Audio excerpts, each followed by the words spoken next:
welcome to this panel discussion on return to work aspects. This session is jointly hosted by Sagar Associates and Thornton. My name is Vishnu Nair. I'm a partner with JSA and I'll be the moderator for the session. So without much delay, we'll start. So what's the purpose of our session today? The idea is to discuss various business, legal and operational aspects that employers and companies need to keep in mind when they start opening their offices and workspaces post a lockdown scenario, right? Now, I don't need to be telling you how bad or how neck deep in a humanitarian crisis we are because of COVID. But equally important is the fact that we are in an economic crisis, right? And we are looking at a shrinking global economy, unfortunately. And it's probably because of this reason that governments across the world, including in India, have started loosening lockdown measures and have started allowing workspaces to physically open. So what do we have today? We have a situation where companies, especially the ones which can't afford to work from home 100%, they are opening shop. They're opening their stores, their offices, their warehouses, their factories, right? While looking at crazy spikes in COVID numbers and also looking at a different workforce. When I mean different workforce, in certain cases, it'll be a depleted workforce where people have left and gone to their home states. In certain, but in most circumstances, it is a different workforce in terms of the mentality. The way employees and workers think today is very different. The risk appetite is very different. What they plan for is in a very different way, right? So in a very short time span, companies in India are having to adopt and adapt to the new reality. They're having to strategize for a set of different circumstances that we've never really envisaged before, right? So what are businesses doing right now? What kind of playbook are they working on right now? What kind of legal and contractual measures are in place? What trends are we seeing generally? The idea is for us to discuss some of these aspects today. Of course, the topic is quite broad, so we'll touch upon a few pertinent points within the broader topic. And I have a very, very interesting panel for you today to discuss these aspects, and each panelist would bring a different flavor to the questions being asked, right? So let me begin with introductions. First, we have Mathew George. Mathew is an executive director with Duroflex India, one of India's largest matchmakers.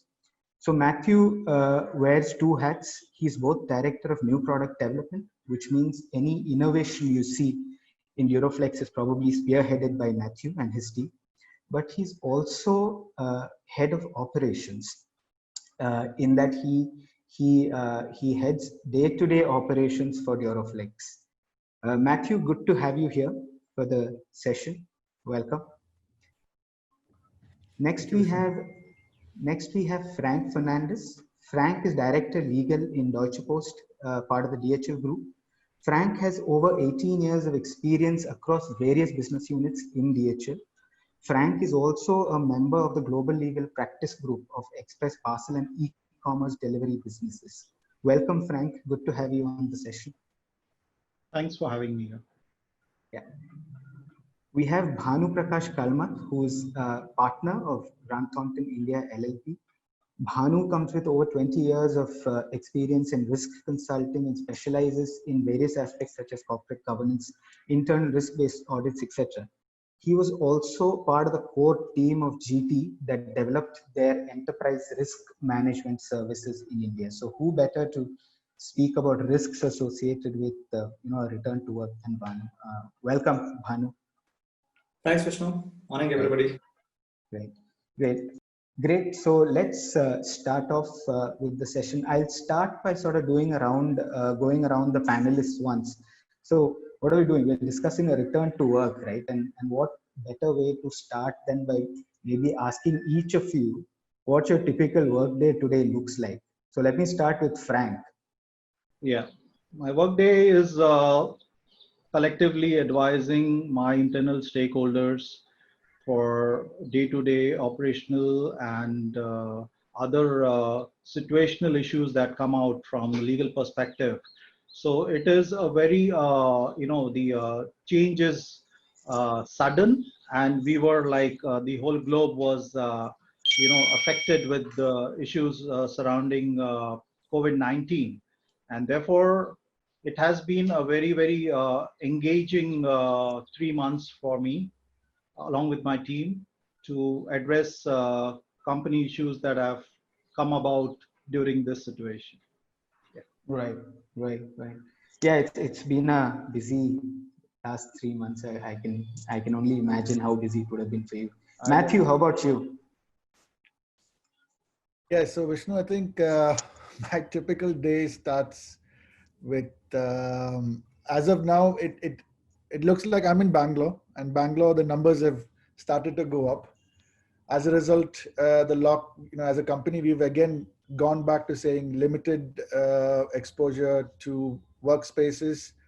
So today is the last day of working for me in the office. I go back to working from home again.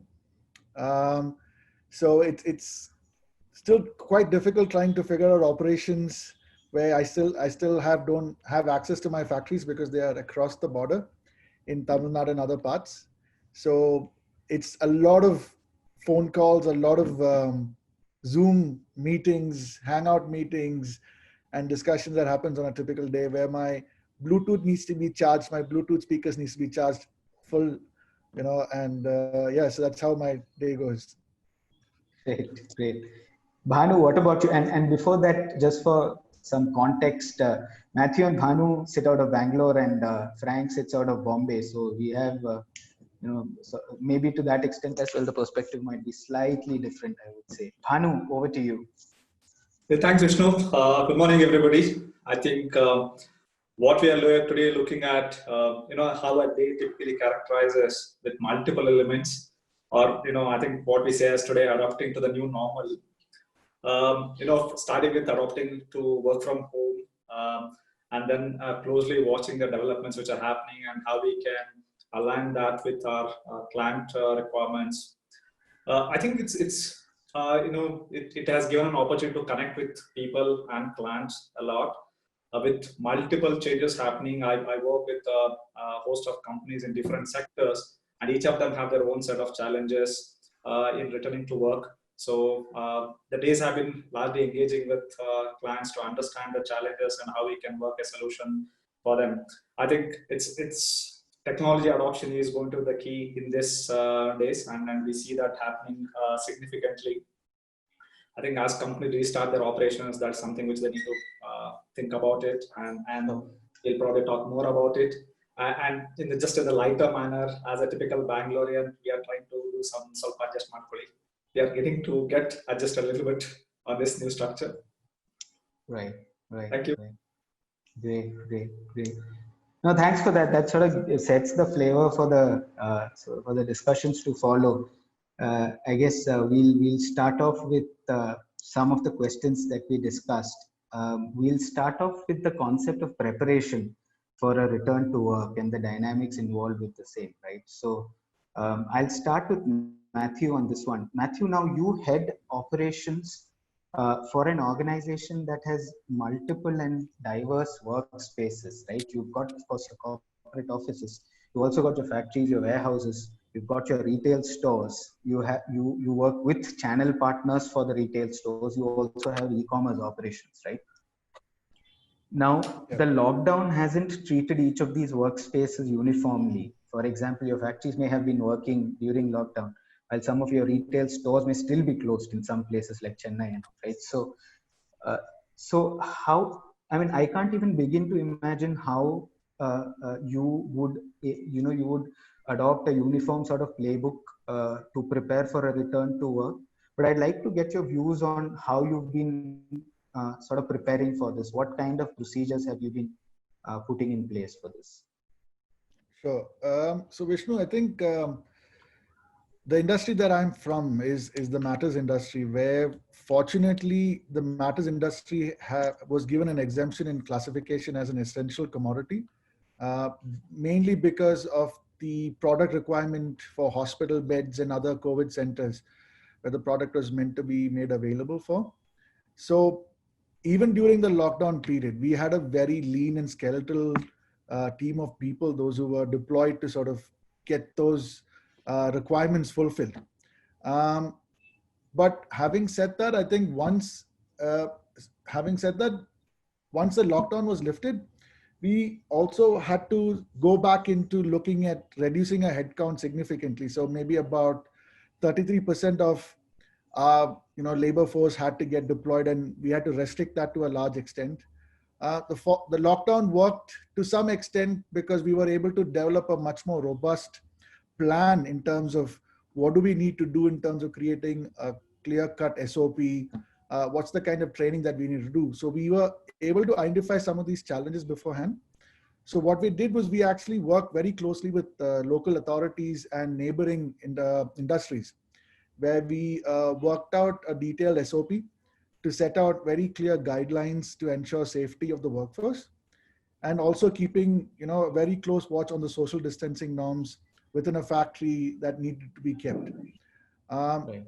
And in order to do that, we said, limit the workforce first. The more number of headcounts, the more difficult it gets. So limit that to a large extent.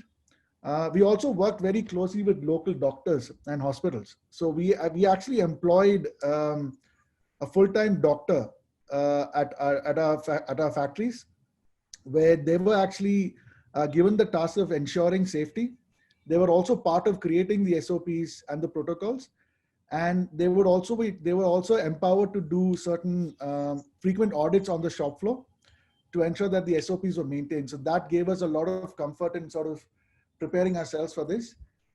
And obviously the SOPs included, some of the most basic stuff that we need to do, like disinfection of the factory premises before operations started, visual displays of SOPs, the do's and don'ts across all prominent areas of the factory, providing PPE kits and gloves and hands, sanitizers, and even full body protection for some of our security staff who had to come closer to people coming into the factory, mandatory screening at the gate to make sure that the temperatures were checked, thermal screening was done, and it was also done in other frequent intervals as well, when they were coming into the factory, in between one time, as well as when they were going out.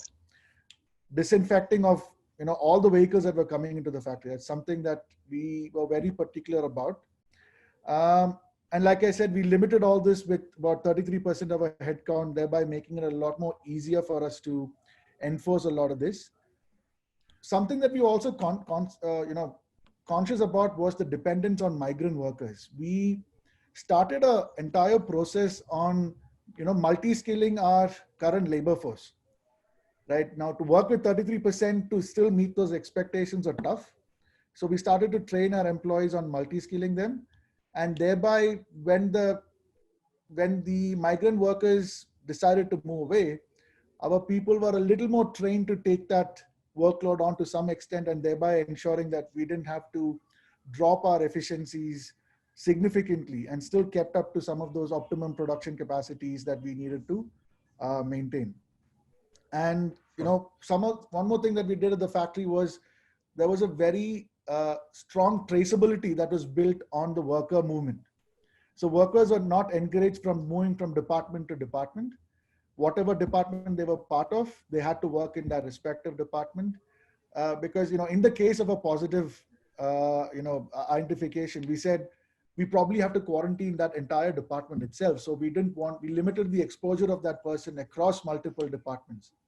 And if at all a person moved from department, the HR and the respective plant head would have to get involved in it, and only then this would happen.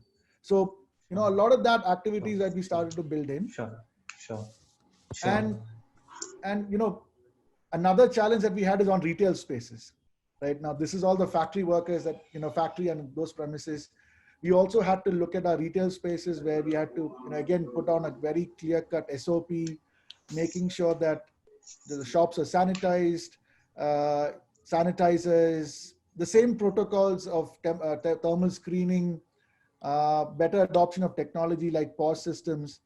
And mind you, this is not just for us in our brand stores. These are also for our channel partners. So a lot of training had to be given to our channel partners, where they also had to adopt these policies in order to make it more, consumer friendly spaces for them to come into. And we had these disposable sheets that was used on mattresses. So people want to try out mattresses, right? So there were these disposable sheets that every time a customer tried out a mattress, we would take it and throw it away.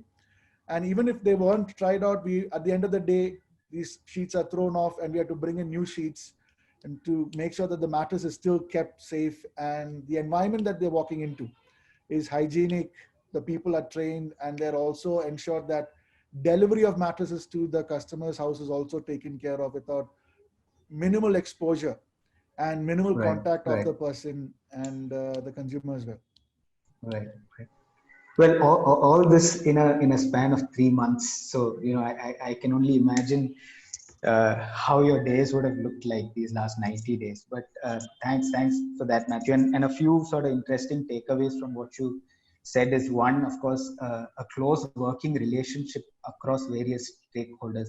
Now, that is not something we would find in normal times, but when crisis hits, you see that there's a lot more, cooperation that people are willing to have. So both internal and external, right? So I'll sort of use that to move to Frank. Frank, now we are talking about cooperation amongst multiple stakeholders, right? Now, one issue or complexity that India has, of course, being a federal structure, is that while you have central guidelines issued by the Ministry of Health Affairs and SOPs in place, you also have various states coming out with their set of rules and regulations, some which might be stricter, or some which might adhere to the MHA guidelines. Now, there is a need for cooperation among state governments as well, I would think, as stakeholders right now. But if I can have your thoughts on some of the legal challenges that you may have faced, because you represent a global leader in the express industry, right? And the express industry was, of course, hit hard by COVID because of exports and imports suffering. But now it's getting back to normalcy. At the same time, work from home was not really an option for a good number of your staff, especially the frontline workers, right? So they had to probably deal a lot with regulatory interference, and also the lack of a uniform set of rules and regulations across states. So how have you been dealing with it, and what's the way forward for DHL? Thanks, Vishnu. So just to give you an introduction about Deutsche Post DHL and how, what we do. So we are an international logistics company. So we handle all aspects of logistics and forwarding in India and globally. So in 220 countries across the globe and territories, we have our operations. So the impact of coronavirus was very disruptive. We all know that. Countries after countries started coming into lockdown due to the corona-induced, lockdown. So there was a lot of uncertainty in the minds of corporates on what to do and how to deal with this new operational issues that are arising. For us as legal, we had to deal with different aspects of issues concerning state governments and central government notifications that were issued from time to time in India. As you mentioned that businesses were affected with the lockdown, but they had to also deal with how to operate in this new environment.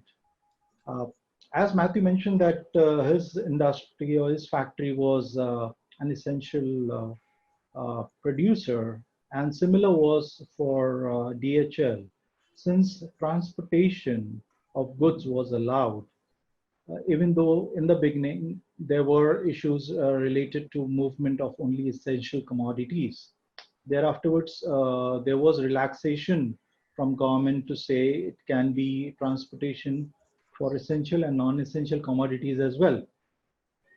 So for us, it was important to check each and every government regulation that was being issued from time to time. and to find out what are the solutions that we can offer to our business units who are spread across different logistics sector. It could have been road transportation, global forwarding, air freight, international and domestic. So how to deal with the situation? So we had to plan out this whole situation with, again, the aspects of manpower. Then you had issues related to communication to customers. And then further, you had issues related to how to deal with your vendors who may be equally disrupted with their own manpower, the migration of employees and labor out of state. And since we are a pan-India operations, we had to deal with all these aspects very, very, in a engaged manner with all stakeholders. So the first thing that we did was frame out a guideline, the work from home guidelines, because due to lockdown being induced and work from home was encouraged by the government, transportation was not available. So we had to frame policies of work from home. And we could do that by, framing a work from home policy, and there was a clear guidelines given to employees while working from home. So the first thing that we did was draft a policy and inform employees what they should be doing at home. So there were two aspects of it. First was with respect to the data security while working from home, the change in confidentiality aspects and other things which were there. So working from home, we had to draft a policy and share it with the employees overnight. And that was something of a challenge for our HR staff, and who had to work with different stakeholders from operations, with finance, with call centers and others. And we could frame an policy which allowed managers to stay connected with their teams, and also we took care of the emotional well-being of the staff while they were working from home. So there were various techniques we used to keep our employees engaged, like get fit with your family photos, my storyboard when you're at home. And then afterwards, we had weekly safety bulletins that were issued to employees. Then we started with something called as, getting into the employee engagement from campaign perspective, because there were contests and other things which we had to hold, because make your own mask, that was important for our employees while they were working from home. Stay fit, how to be having your workplace set out at home. There was a lot of challenges for our employees. We have about several thousand employees working across India in different business units, so not everybody was comfortable working from home. We should admit that not all work and house environment is conducive for working. So we allowed the employees the freedom and liberty to work as per their schedule, and they were, they were productive. And till now, most of our staff, except for our frontline workers, are still working from home. So we are quite happy about that. And DHL Express, to that extent, just to conclude, is best place to work, and it's ranked second in India. So we are proud about that. It was just announced a few days back. So that's the reason why. So we had an all-encompassing policies and procedures to address the employees, and then afterwards the customers through customer notification, through vendor management of, and then afterwards other risks and other challenges were addressed through legal and through proper dialogue with vendors, with stakeholders, with customers, and with regulatory bodies. Yeah, that's how we handled this whole situation in the last 3 months, and we are continuing to do so. Great. Thanks for that, Frank. I think you touched upon one very important aspect, apart from, of course, looking at legal compliances on a day-to-day basis, and probably having a stricter hold over compliances across states. One other very important thing that I sort of took down from what you said was emotional well-being, right, for employees. That's something that we can have an entire session on separately. It's a very, very important aspect, and it's really good to know that companies like DHL give a lot of importance to that, despite the pressures that you're facing nowadays. Thanks for that, Frank.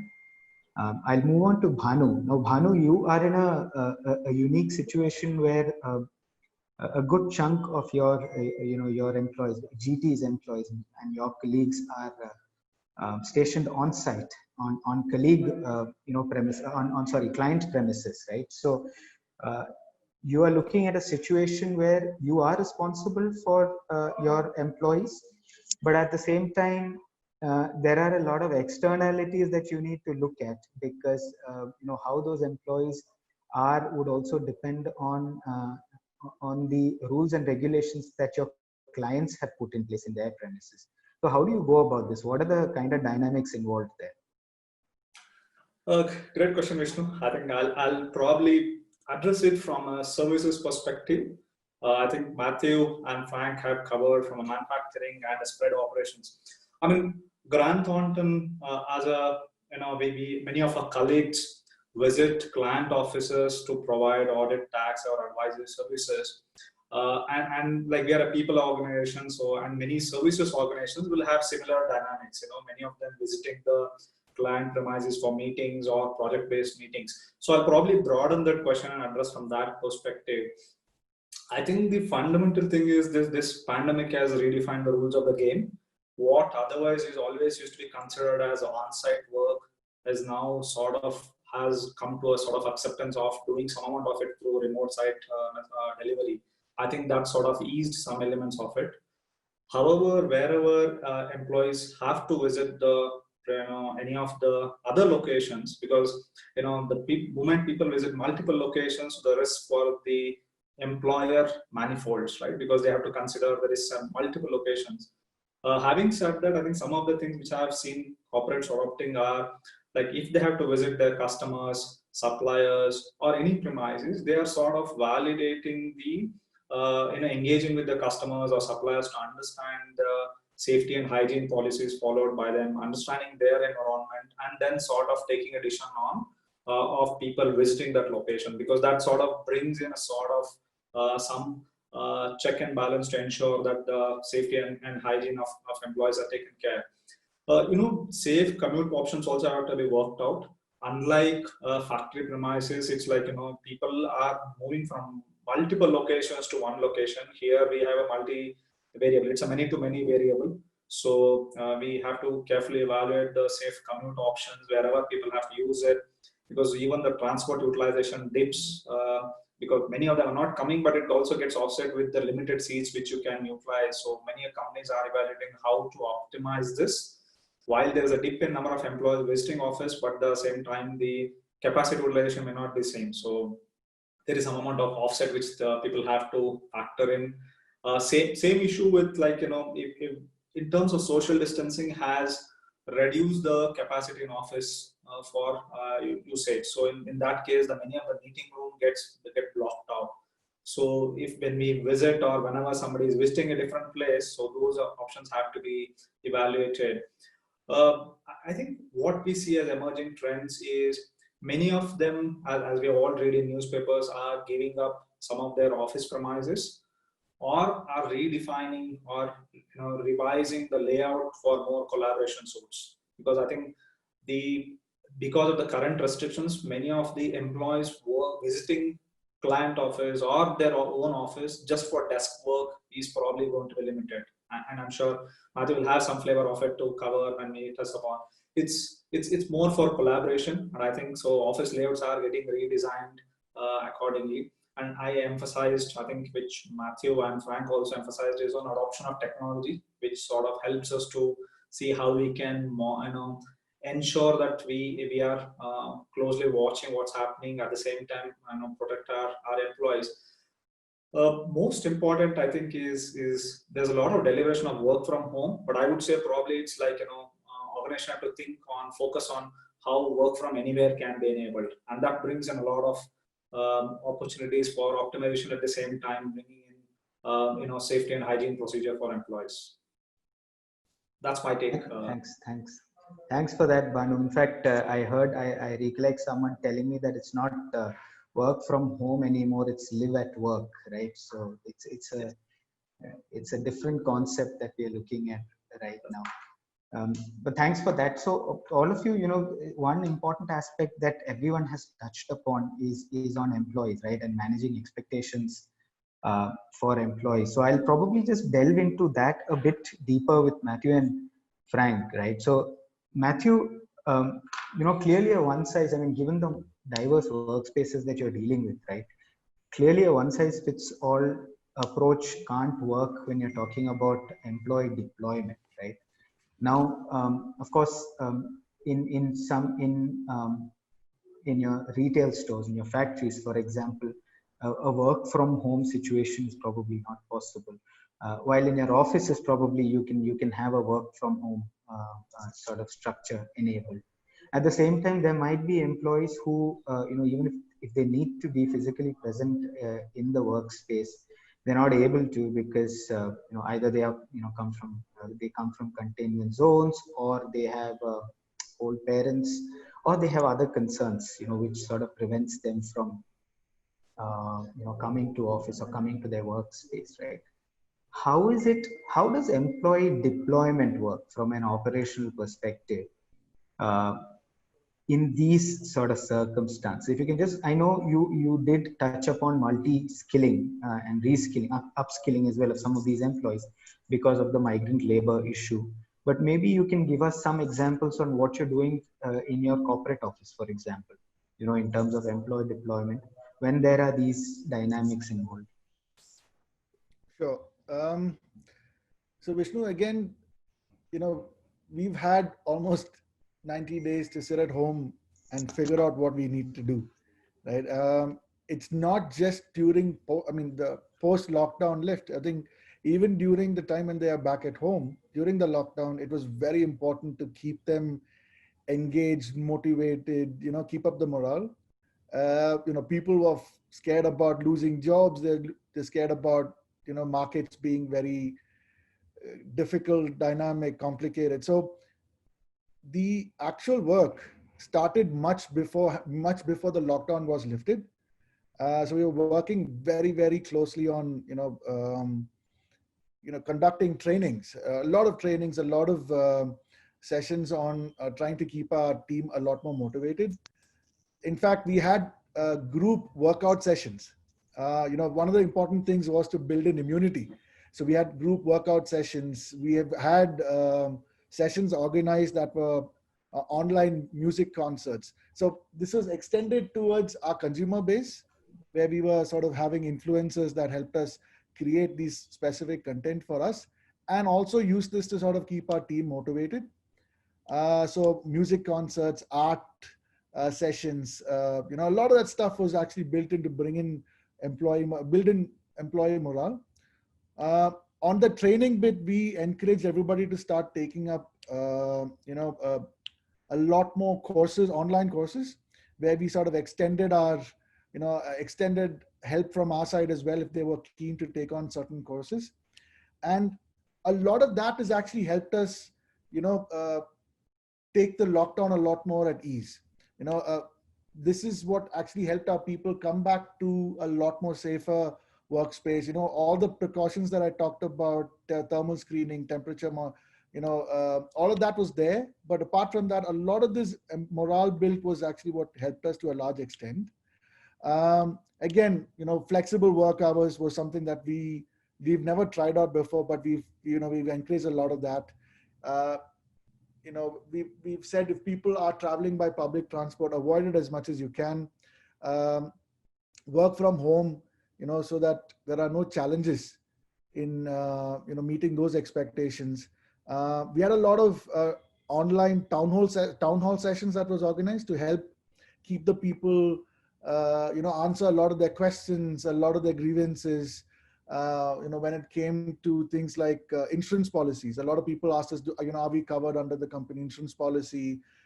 In fact, what we did is we actually extended our insurance policy towards our channel partners and their sales team as well.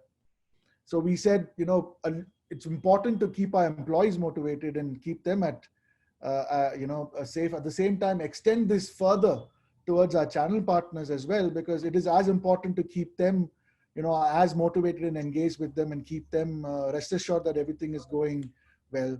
A lot of training on sales team was also done to help them understand products and how exactly to use this technology. Right? Sales team is a team that's always out there in the market, and the fact that when they're not able to be in the market, they get very lost. So a lot of our sales team came back saying, so we were actually very lost in the first 19 to 20 days because we couldn't reach out to our dealers. We didn't know how to talk to them.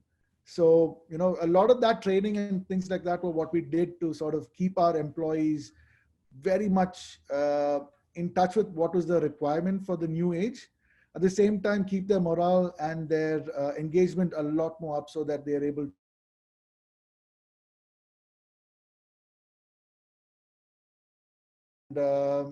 flexibility and being agile was something that we were propagating to a large extent in order to try and take on the new situation.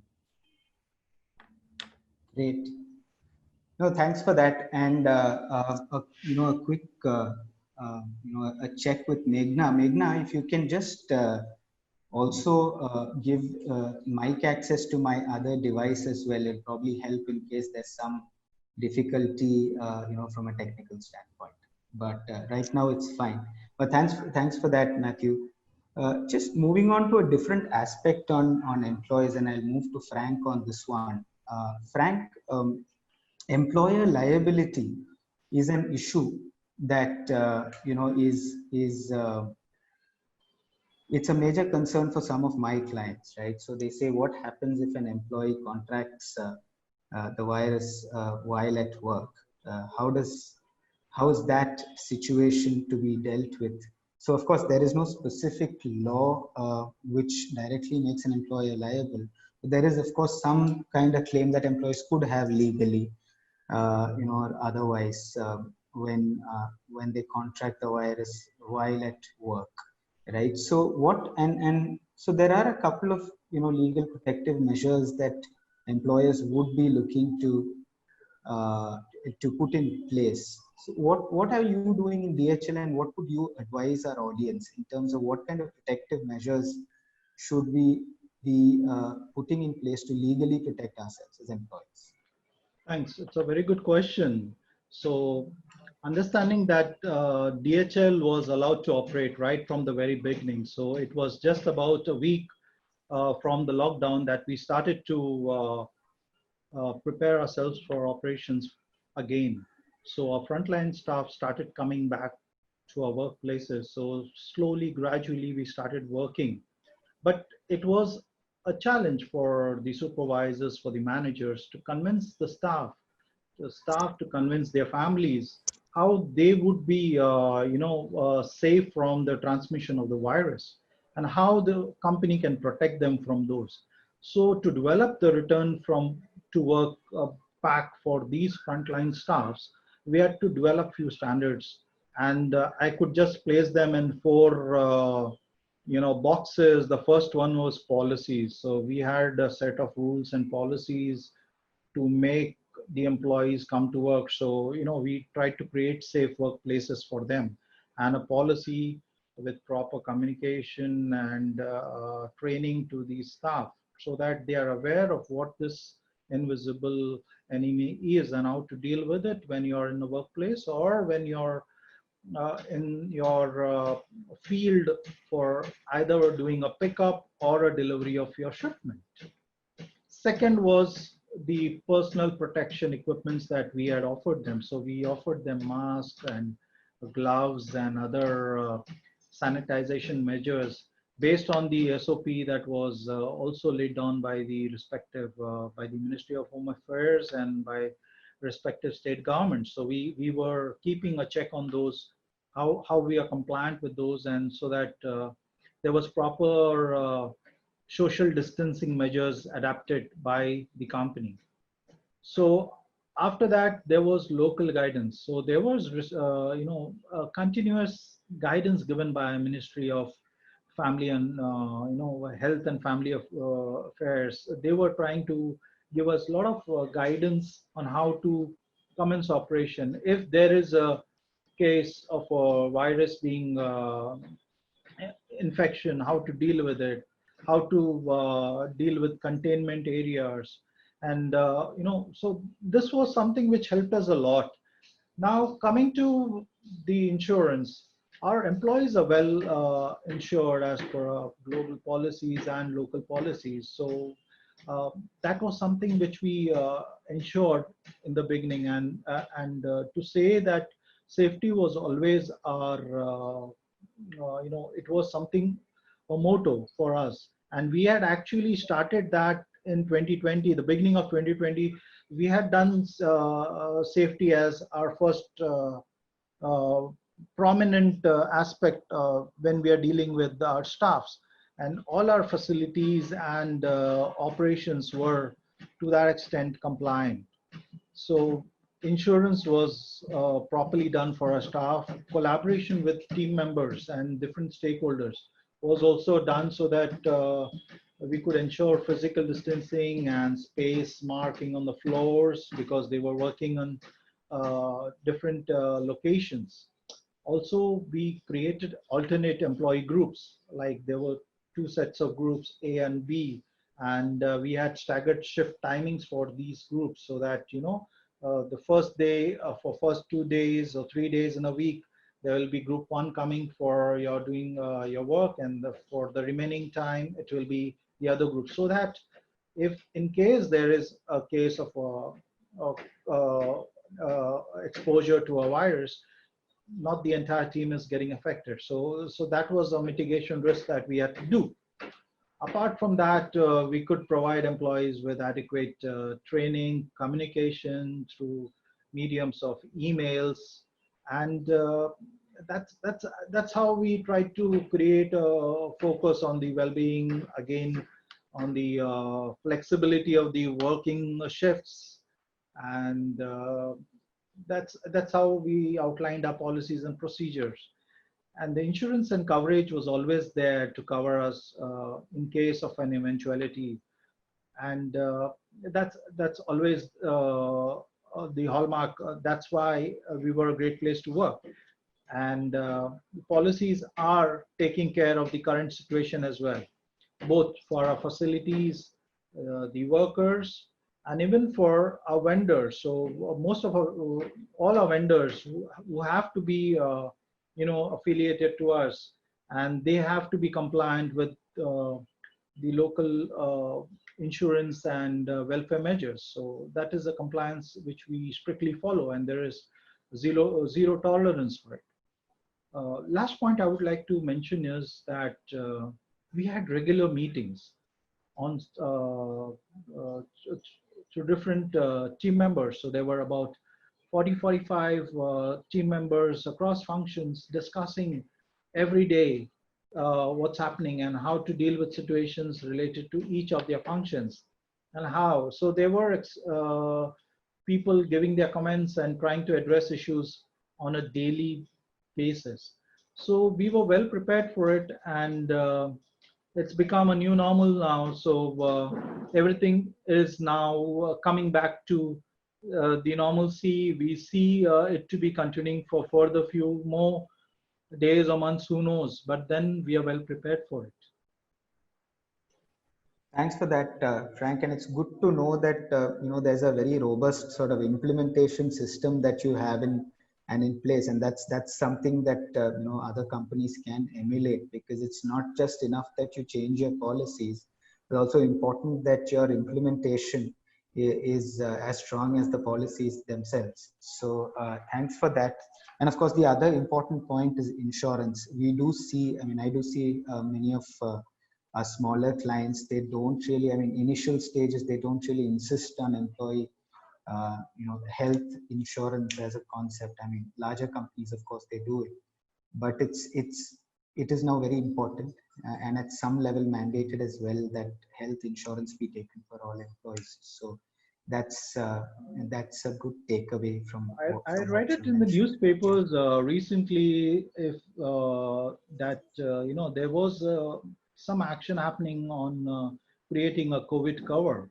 So maybe Right. there will be a policy Right. coming out which will cover for such eventualities. So it will be a Sure. good idea for those who would Sure. like to have it. And yeah, Absolutely. Be interesting to see if there are employer covers as well for any liability claims due to COVID. Maybe insurers can come up with some innovative products on that. But uh, thanks for that, Frank. sure. Um, I'll just quickly shift gears a bit because I know that we don't have too much of time left. So I'll quickly shift gears to another pertinent concept, that of data security and technology, right? So, uh, Bhanu, now, overnight we see companies having to revamp their data management systems, right? I mean, data security, of course, everyone deals with confidential information and data security at some level, but perhaps they weren't so sensitive to how robust their data management and security systems were so far. And overnight they've had to, change the way they look at data security, right? So this, it presents a twofold uh, issue, I would think. One is a mindset issue on how, or a trust issue on getting employees to use their personal devices, for example, to access official data and confidential information. The other is, of course, a cost issue on spending during these times for a more robust data management, data security system. So, what kind of trends have you been seeing, Bhanu, and what advice are you giving your clients as far as data security is concerned? Sure. Thanks, Vishnu. I think today the data confidentiality and cyber security are the top emerging issues for any company. Because many of any implication on this can impact the reputation of business, shutdown of operations, and I think this is also further accentuated by the use of, as you rightly said, personal devices connecting to unsecured networks, and many times it's also not having adequate IT infrastructure to address these challenges.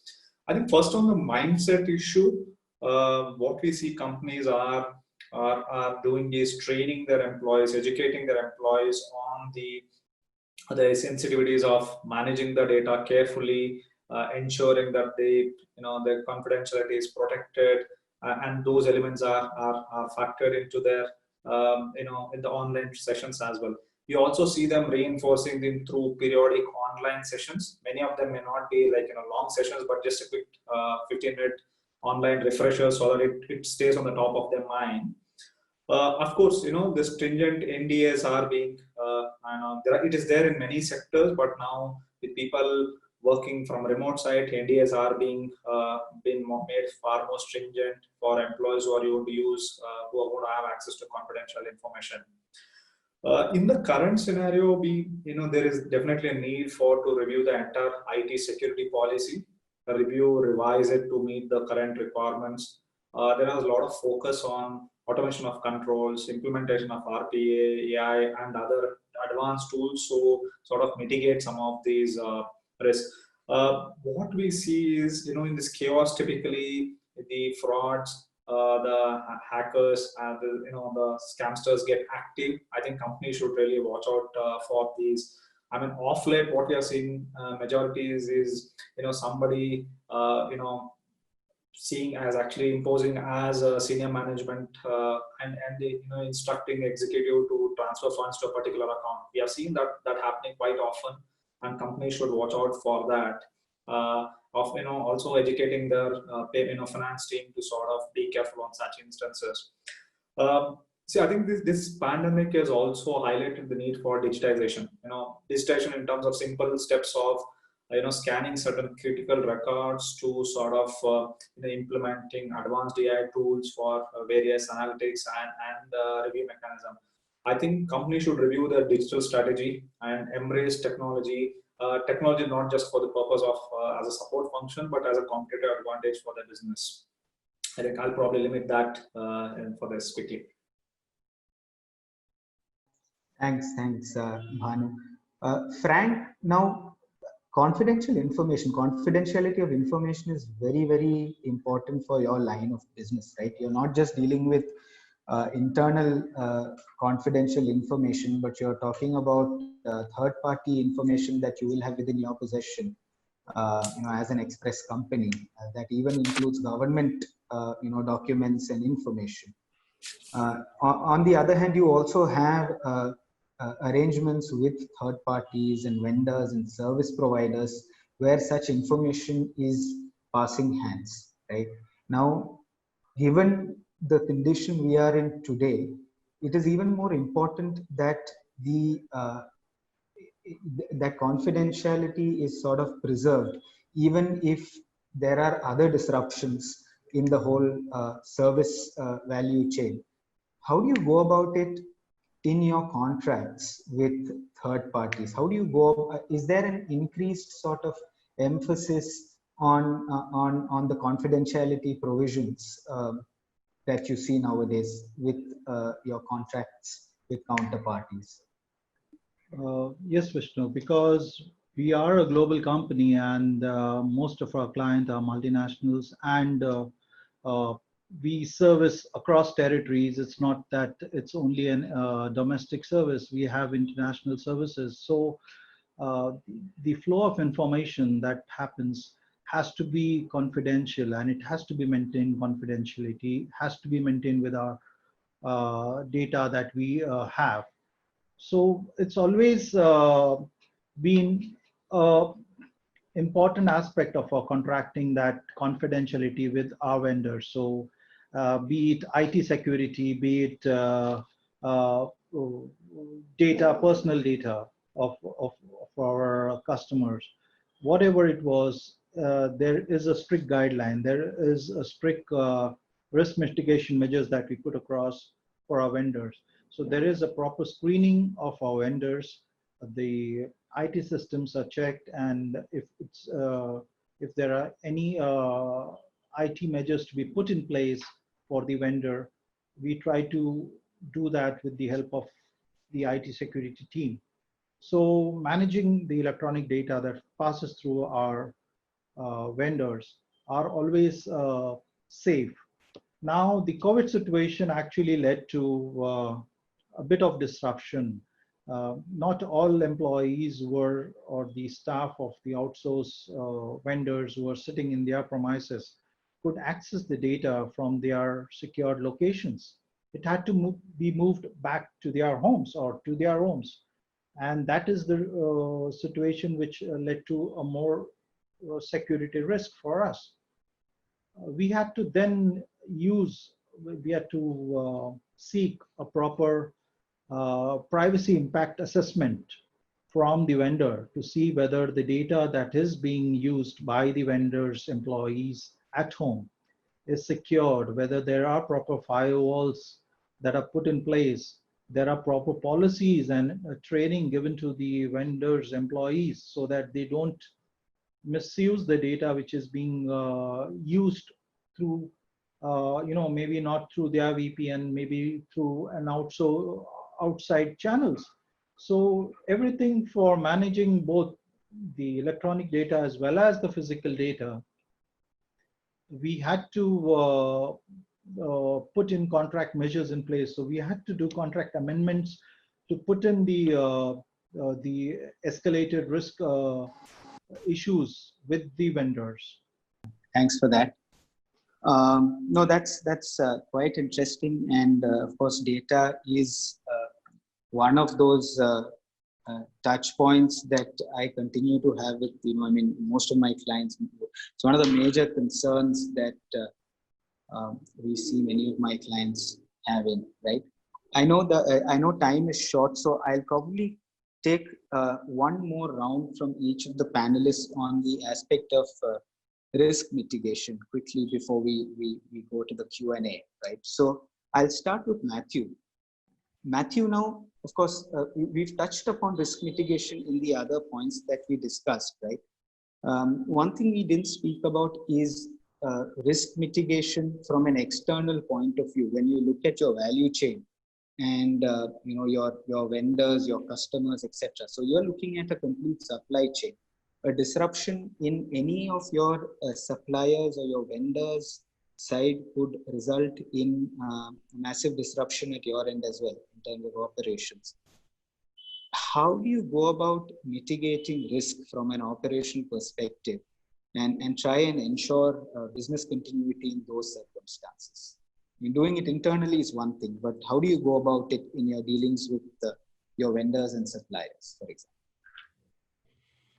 Sure. So, so Vishnu, again, here, like you said, there's a long value chain in the front, in the back end as well as in the front end, right? We depend a lot on other suppliers to sub-suppliers to give us a lot of their material. So in our entire value chain, we started to go back to the last end of the supply chain, even down to understanding what is the basic of basic raw materials that are actually used, and understand what could be the kind of limitations that they might arise in the form of imports. I mean, some basic materials like plastic and things like that, where they were dependent on imports. What's the kind of risk over there? So it was a very strong partnership that we had to strike with our supply chain vendors as well in order to work with them. So we had to reach out to people, those who had capacities, understand their limitations in terms of migrant workers, understand their limitations in terms of fund availability, right? So we work with some MSMEs who have some restrictions in terms of fund made available. So we had to work with them to help them, remove that risk from their work side. From a labor point, what were the kind of risks that they had in terms of migrant workers? So a lot of that had to get factored into this planning, where we almost had to go back and look at it as if it is our own factory, right? We would look at it from that perspective and address each one of those checkpoints. So as we speak, I'm getting mails on the fact that some of our vendors who are based out of Chennai are not able to supply material because Chennai is under a severe lockdown, right? So those are concerns that we've got. And at the same time, we also have to keep our inventory at check, right? We can't over order and over hold inventory, making our cash flows at constraint. So those are the things that we've had to keep a very close watch on. Things like capacities, capex plans, a lot of that we've had to really go back and tone down. And a very strong policy that we've adopted is do more with less, as much as possible. Optimize what you have. Work with a very lean team to try and make sure that all of these requirements are kept at check, and make sure that the team is working in a much more proficient manner, and enable them to work in a much more proficient manner by empowering them a lot more. At least it's a very dynamic situation right now, so we have to sort of empower our team to take quick decisions, and that becomes very, very critical. And at the same that is on the back end. Now I'm saying, let's say the front end, which is also our logistics partners, right? There were challenges where, so we also have an online presence for our brand, where we still got orders from customers, but then because there were limitations in terms of green, red, and orange zones, we had to work very, very closely with our logistics partners to understand which are the containment zones that they could send it out to, they could not send it out to. So it was a very hand-in-hand discussion on a daily basis, because the situation was that dynamic. Today's situation is very different from tomorrow's. If the case in point was Chennai, where Chennai suddenly had a spike. We had to sort of gear up and understand what are the alternative vendors that we could look at. Work at a lot more de-risking in different kind of material that we would have to look at to try and use in our manufacturing process. And one thing that we realized is it's very good to have long-term plans. At the same time, very, very key to have short-term strategies and plans, because situation is dynamic, things will change. work with those short-term plans to really make yourself agile a lot more so that you're able to move very, very fast into as situations demand it to be.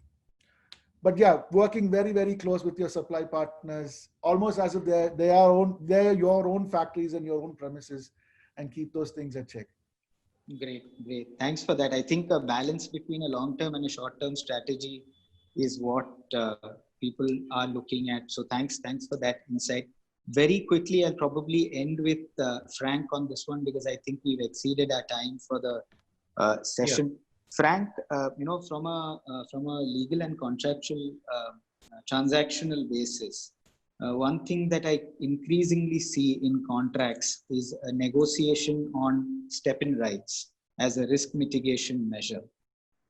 And you usually see this in service contracts with the service provider, where the provision would be, in case of a service disruption, the service recipient has some kind of step-in rights to sort of come in or appoint someone so that there is business continuity and minimal risk in operations. It appears to be something that may be very important in your line of work. But is this something that you've been stressing on recently because of COVID?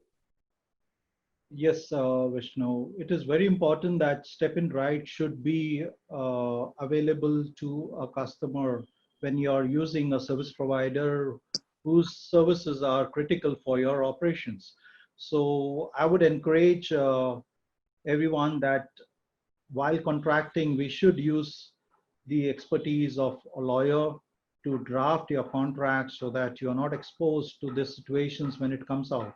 So please, whenever these critical contracts are being executed or being negotiated with your vendors, and if your operations are critical, try to see that you enforce the step-in rights. Now, the step-in rights will allow you to enter into the shoes of your service provider or your outsource provider in case the outsource provider is not able to fulfill the services as you require. There may be a few challenges that may come out with respect to regulatory aspects, licenses, premises, on-site operations and other things. But with a proper advice, you will be able to overcome these situations and ensure that you get your step-in rights at least temporarily for this period. Rather than terminating the contract, you can look for step-in rights, go with that option, and then afterwards, when the situation relaxes or comes to normal, you can use the same vendor back. So it's important that you have this step-in rights in your contracts. Apart from that, you should have other risk mitigation measures with respect to your laborers, with respect to your staff, operation facilities. So try to use expertise and legal guidance when you're trying to contract with such third parties. It's an important aspect which has come to light now with the COVID situation. Great, thanks for that, Frank. I think I'll quickly take a few questions from the audience before we wrap up this discussion. I may not, unfortunately, have time for all the questions for lack of time, but just going through some of them.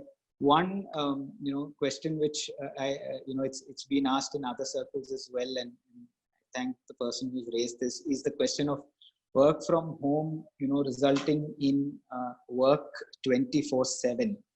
As you realize, once work from home started, we have sort of seen quite a few public holidays go by, and these are work days because we're sitting at home, so we're expected to work 24/7. Has that been an issue generally? Frank, I'll probably put that one to you. Has that, is that something that's been discussed in your circles? I know it's a point of discussion generally, but have you tried to address that as a concern from employees? Not really, because we have, as I mentioned before, is that we have allowed that flexibility to the employees. Maybe for certain class of employees or the nature of services, maybe if it's a call center, they run for a specific time, and we have to address the customers' issues, uh, whatever they have to be, so that cannot be relaxed. But the employees are well motivated to work from home. They have to be provided with proper facilities, the IT support, the platforms, the Wi-Fi connections, and other things. So it's an all-round effort. It's not only the employee working from home. He is the end result, but there are support pillars which needs to be supporting the employee to work from home productively. So issues have not arisen with respect to the hours of work, because I guess the freedom has been allowed by the employers to allow. So there is a maturity which has come in. Maybe not in the first few days, but slowly the employers have realized that working from home has become a new normal. So that's where I guess it's more of a win-win situation for both employees and employers. And there is a lot of encouragement for employees when they're working from home, because there are different uh, schedules that they can use, and different timelines they have. So managers are not very strict on their timelines. Trainings are happening online, so you don't have to. So we have also relaxed certain you can say submission, which may be so we have made it more online platform, so to support the employees, so they are not stressed with the physical submissions. And also for contract signing, we have used e-signatures and other mediums. So everything has been back to normal to that extent, working from home. Great, great. One last question to Mathew before we sort of wrap this up. And my apologies to the other audience for the questions I couldn't take. And what we'll probably do is, after this session, I will email the questions to the panelists and maybe get their responses in writing, which can probably be sent across. I'll probably check with the GT team on how we can get this done. One last question to Mathew. This is again on discrimination or treating employees who have been tested positive and survived, recovered from COVID. Have you had situations where such employees face some kind of discrimination at workplace because they have the stigma of being a COVID patient at one point of time? Is this something that you've personally seen? Because I could see this as a real issue generally, as COVID numbers increase. So not really. I mean, fortunately, we've not had to go through that sort of a situation where someone was identified with being positive and then coming back to work. However, what we've done a lot more is to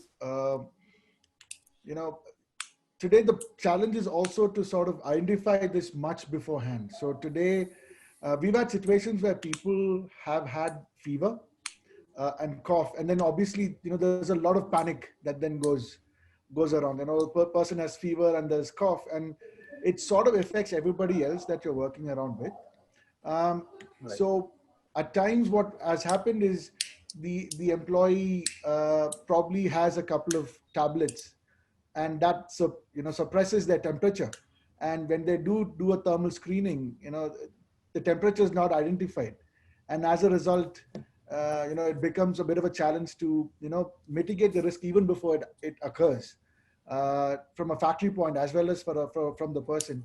So what we've done a lot over there is to say, with the doctors that I told you that we've appointed at the factory, we've had these constant testing being done for the person, not for COVID, but more for regular other symptoms that we, in small batches, not that the entire workforce is tested out, but in small batches there are frequent testing being done for other people, where, we try and identify, ask them questions and, give them the comfort to reach out to us in case of this, which is the whole purpose of having the doctors at our premises.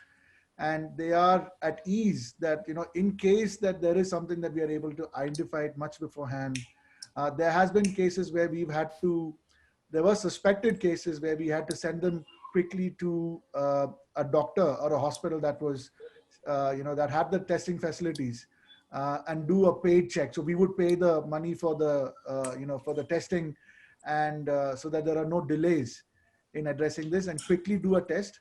And where we've seen instances where, that even though the result was negative, we've said that because we understand there is a long incubation period for this, we've asked them to, stay away from home, stay away from work, keep at home and be safe. But we've also rest assured them that their work and their salary and things are not at threat, in these situations. So that's some sort of a comfort that we've been able to give them. But on your question of a situation where someone's positive, fortunately, that's not something that we had to encounter so far. Great. Yeah. Thanks for that, Mathew. And I think we've exceeded our time for the session. So any other questions, audience, please feel free to reach out directly to the panelists. So we have, we'll send you their contact details. You have them on the screen right now, but we can get this sent to you. And if you need to reach out to any of the panelists, please feel free to do so. But on that note, I would like to thank Mathew, Frank, and Bhanu for a very, very lively and interesting panel discussion. Thank you so much, guys. I think there's a lot of perspective and insights that you've brought up, which the audience will find very relevant. And I thank the GT team and the JSA teams who've been working on this for a few days now to get this up and running.